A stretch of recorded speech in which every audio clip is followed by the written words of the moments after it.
হ্যাঁ, কালী পুজো শেষ। এবারে আমি একটু নিরিবিলিতে বসেছিলাম আমার এই ভিডিওগুলোকে এডিট করার জন্য।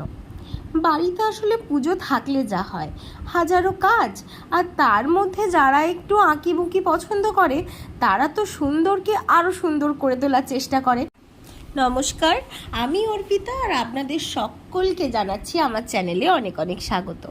এবারে আমি ভেবেছিলাম যে একটু বড়োর ওপর কিছু আলপনা করার জন্য ব্যাস বসে গেছিলাম রং তুলি নিয়ে।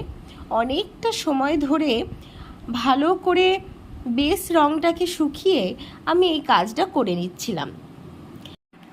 আমার মতো তোমাদের কাদের কাদের বাড়িতে কোনো অনুষ্ঠান থাকলে বা দুর্গা পুজো, কালী পুজো বা লক্ষ্মী পুজো থাকলে এইভাবে আলপনা দিতে ভালো লাগে, এটা কিন্তু একেবারেই কমেন্টে জানাবে।